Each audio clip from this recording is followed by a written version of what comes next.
Alright, welcome to part two's explanation of oil pastels, and this is what we're going to be, our goal is today. Now I know the sphere isn't perfect, it's kind of flat on this side, but it just goes to show that art isn't a destination, it is a journey. We're going to keep going and going and going and improving and growing. So don't be discouraged if this doesn't happen for you right off the bat. So what we're going to do is we're going to use a white pastel. Now remember, we're going to use our paper towel to make sure it's nice and clean because you don't want some transfer.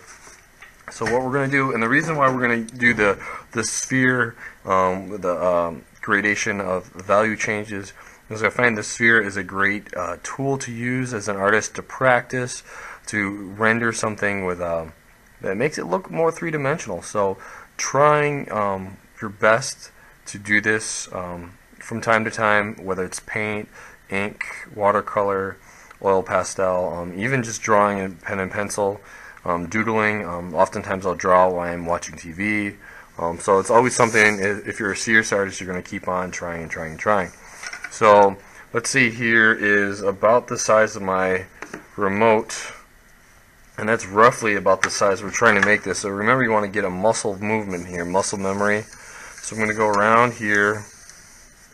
I'm going to start, I'm still holding it rather loose, so I'm going to try to get this circle, slightly more pressure, I'm going to fix that little divot there. Wow, I think that's pretty close. And then so we don't want our ball floating in the air, so the next thing I'm going to do is I'm going to mark out a table. So it's actually, here's the back horizon of the table. Vanishing point, if you will, and this is the table it's actually laying on. And then the next thing you need, all great artists, all great pictures, I wouldn't say all, but generally what you need is highlights.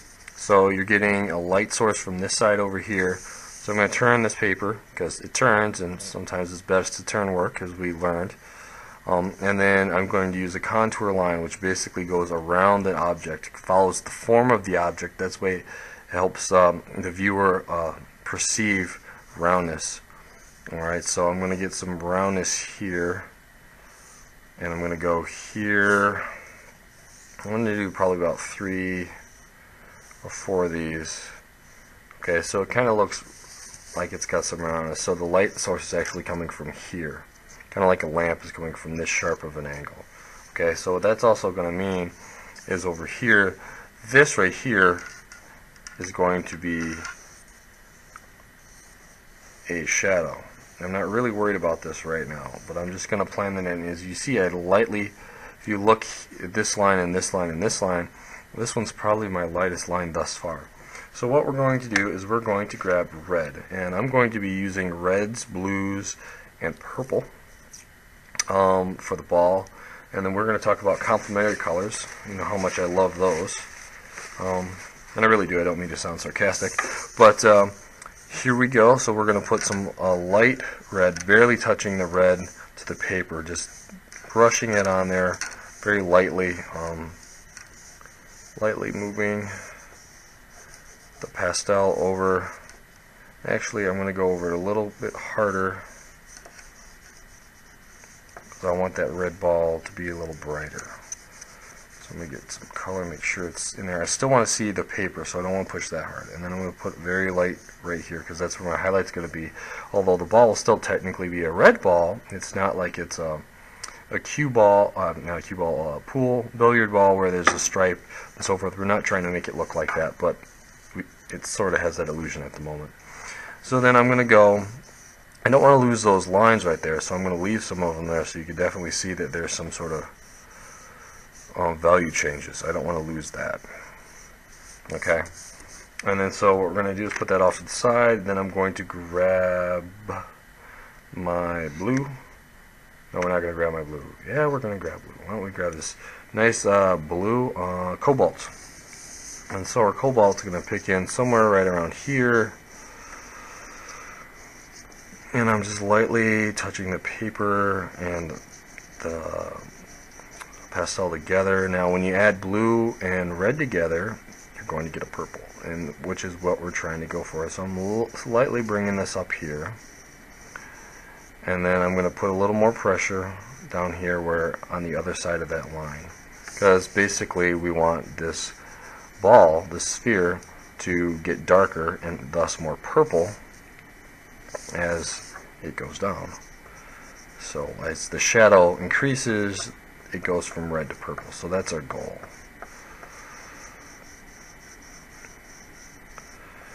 And I'm going to push a little bit more, but not too much, because I'm actually going to use purple down here and a dark blue.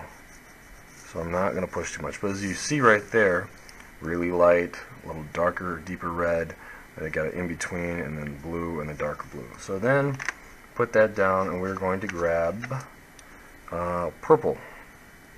Right here, purple. It's a little dirty still, so we're going to clean that off real quick. And we're going to put some of this purple lightly right around here.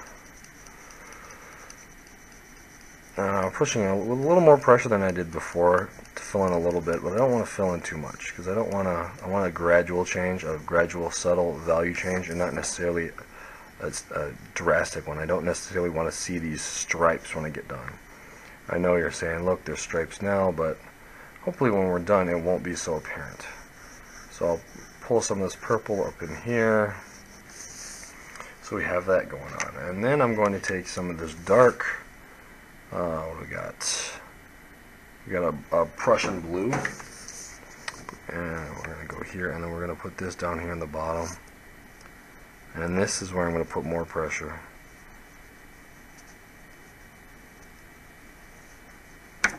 See, and that's what happens when you put too much pressure, it snaps. Not a big deal, I can just pick it up. And if I wanted to, I could paint on this, use paint, draw, paint, kind of works the same on the side here. But I'm getting too carried away, I don't want to do that, because then I'm going to lose some of my blending. So we're going to stop now before the damage has gone too far. I'm going to pull out pink. And with the pink, I'm going to use that as my blender. And I'm going to push a little bit harder, and I'm going to try to blend this red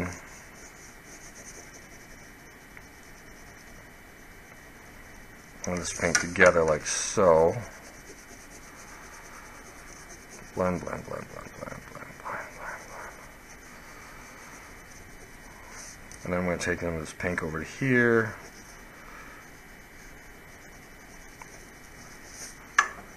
Notice I'm turning the paper when I need to, so don't be afraid to do that.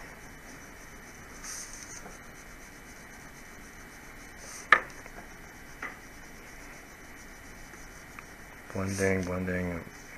Maybe clean this off a little bit here.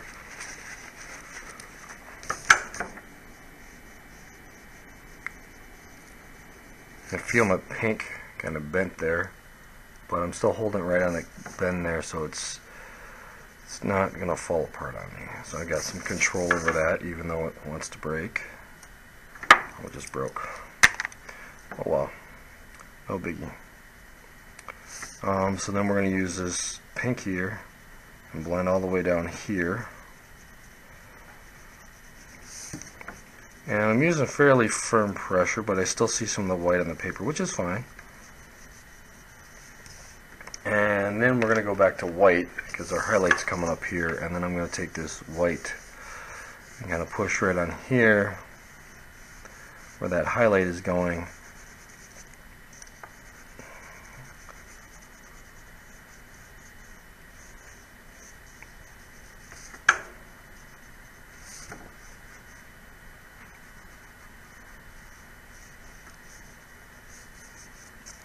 Alright, so then I'm going to use my all-purpose, try to find a clean finger here, and I'm going to go over here and I'm going to try to follow the contours. So I'm going to follow those arcs that I made earlier. You can't really see them, but I know roughly. You can use a different finger, whatever finger works for you. We have blending stumps. Some people use paper towel. Get that rid of that line a little bit. I'm going to push some of this in here. I'm trying to blend this out so it looks, and this is a little streaky, so obviously I'd want to take my time. But I'm a little bit of a hurry because I'm trying to get this done without making this video really long for you. But I want you guys, instead of speeding it up, I want you to see the whole process. I really dislike that in videos. They kind of show you how to do it, but they speed it up. You miss some important information and thoughts going on right there. Alright, so that's kind of where we're at here, and it still doesn't look quite finished. So what we're going to do here is we're going to talk about adding some background. So the background here, we have this blue-purple. So what I propose is we're going to use complementary colors to kind of make this object feel like it's coming closer to us. So what I'm going to do is do the opposite of blue, which is yellow. So we're going to use a brown here, and I said yellow, but follow me here. Now this ball here, this shadow here is still there. I'm going through that shadow.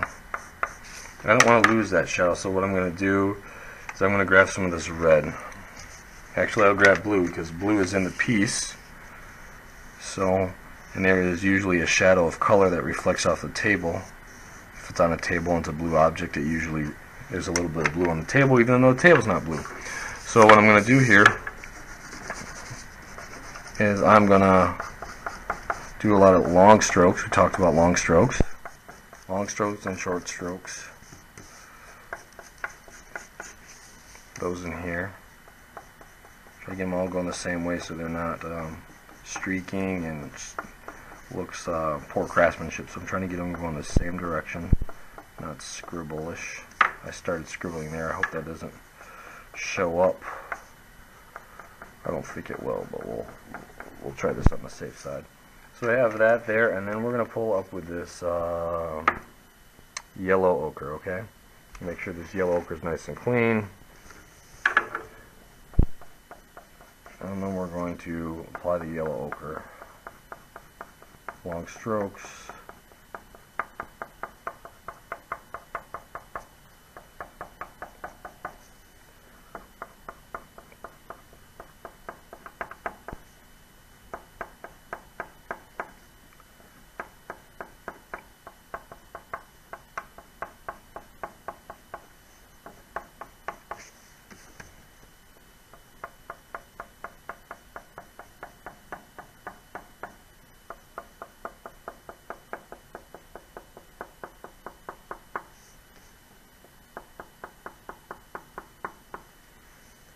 And I'm not going to worry too much about that. So then what we're going to do here is I'm going to grab some orange. And this is going to be a yellow orange. Okay, remember yellow, complementary. So I'm going to go the other way here, and I'm going to use this as a blender here. I'm going to get really slow down and get really close to that sphere, and I'm going to try to put some pressure on here. Now this might be too orange. I should have possibly went with peach. But I don't know. We'll go with here. We're not gonna worry too much right now. It's a demonstration. But peach might have been something more softer color. So color theory is something that you continually practice and learn and improve upon, as well as other parts of art, which we've previously discussed. So I'm watching where I put my hands, because oil pastels will transfer color. If I'm touching one and my fingers all smudged from a different color, it will transfer. So you might want to take a break and wash your hand, or wipe your hand off, or clean your blending stump, or whatever it is you're working with. You want to be observant.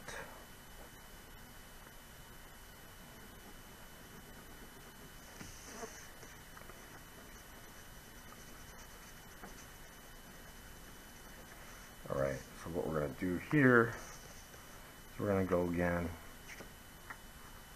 And notice if you go back and forth, you're going to get that, and it's going to end up creasing. So what I'm doing, you know, I don't like the way I did that brown. You really see that through there, but it's kind of got a like a, not good.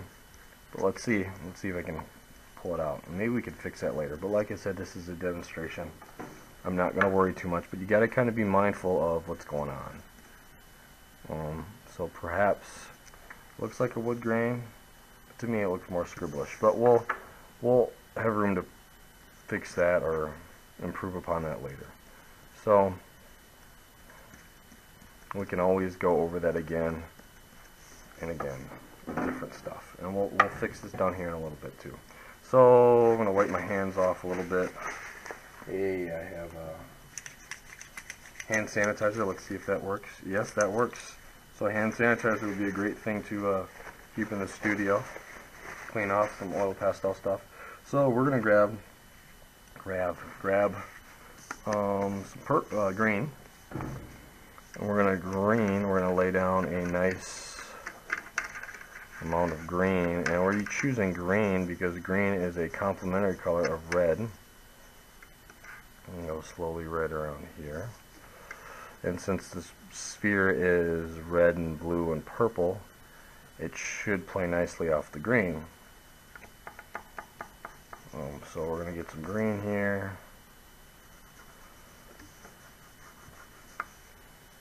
We'll fill that out over here.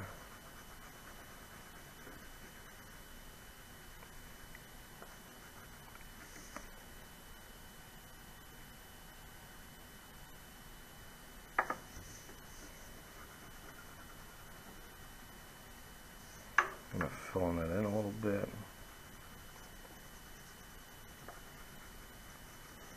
Like so. And what we're going to do is we will go with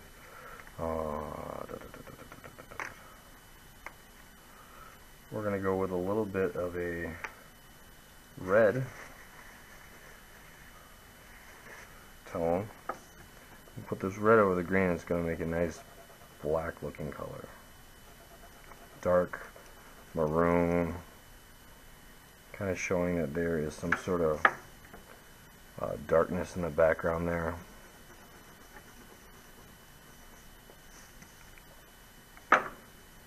Try not to touch the paper with too much pressure because I don't want it to transfer on my fingers or my fingers to the paper.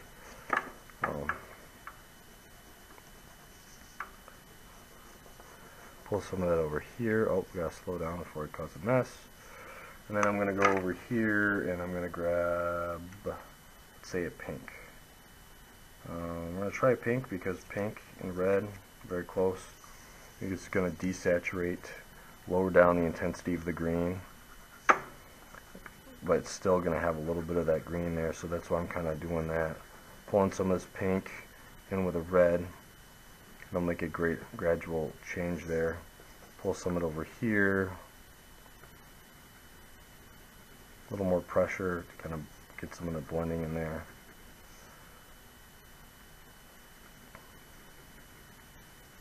And are these the best colors for this? Maybe, maybe not. But I said, we're going to try this. We're going to learn some color theory. We're going to see what happens. A lot of art is trial and error and experimentation. You're not going to get something right all the time. Look at Van Gogh. He painted. Brother Theo couldn't sell his work. Kept writing Theo, saying it was a great masterpiece. It was a great piece. And Theo couldn't sell anything. Then he did the Potato Eaters, and everybody loved the Potato Eaters. But really, that was kind of his turning point. Then he fell in love with vibrant colors when he traveled to Paris, France actually, and then same thing, the difference, you know what I mean. And then it just kind of took off. So let's get back to this here. So we're going to have a little more pink. See, this is where the highlight is. So I'm going to have some of this pink here, but I'm going to go back with this. And I don't really have to clean it off because there's only pink on there and there's pink in there, but I'm going to anyways. So remember, you can use different colors as a blender. They also have colorless blenders. Recently found that out.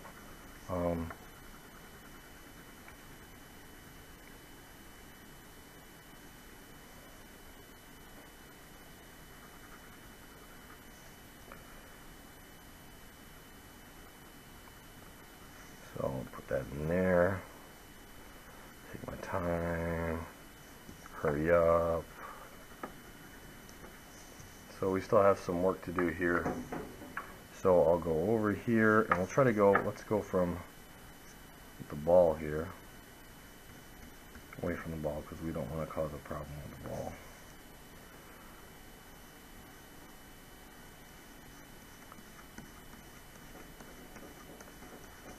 So, and we'll get some on the table, as you can see that, but that's okay, we can wipe that off. Cleaning up is very important as an artist. Be nice to your art supplies, they will last. Especially when they're not your art supplies and they're the school's. We'll pull some of this over here. Getting that little bump again, but hopefully we'll figure that out.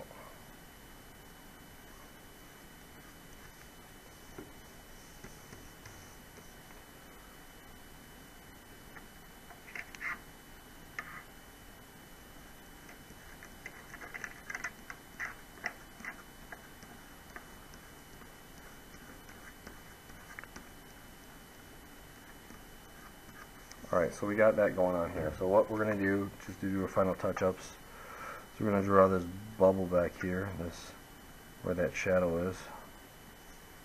And we're going to draw some of this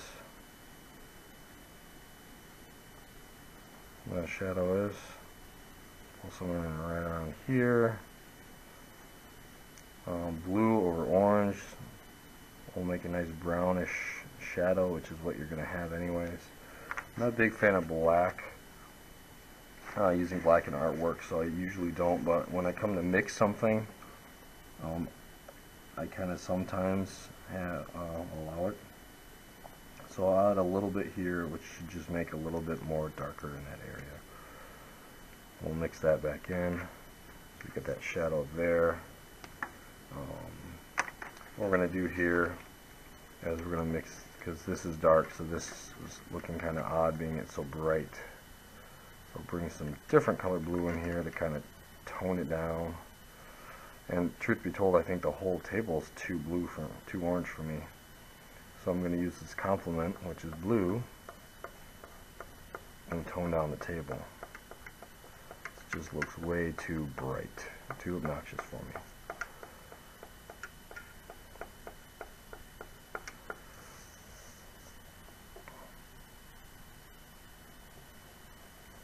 Now, just because this probably took me, wow, going on 30 minutes, doesn't mean that it will take you this long. It will probably take you a little bit longer. And if you're watching this in one sitting, I commend you. Did not intend to be this 30-minute process. But, nonetheless, if you weren't here when I did this in class, now you're on the same level as everyone else. Maybe even more, learning a little bit of history here. So let's grab this, and remember, this will try to do this little contour, even though there's not. We're going to try to make this feel like there's a little bit of, I want to fuzzy out the edges though, okay? I don't want a hard edge, so I'm going to fuzzy those out a bit. Fuzzy those. Listen to me speak. Crazy art teacher. And I'll take this here and kind of fill that in there. Look at that. I could probably make some more touch-ups, but now we're almost 25 minutes. I'm not going to bother with it anymore. But here, this is our oil pastel practice. Trying to show value, a value change, highlight to shadow. I feel like I could do a little more work here. Make this ball seem like it's a little more rounded. I could probably go over that. I'm going to use black here. More rounded here. A little blue. Get that in there. And then red.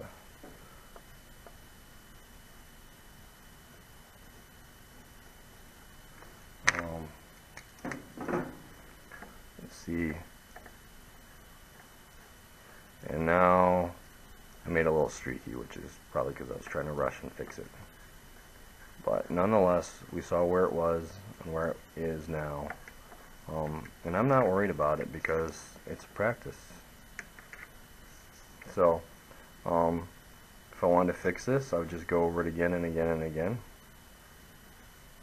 until I got all the values I wanted. So you just go over again and again and again. Or I could start over. But I always grade on effort, not perfection. So keep that in mind.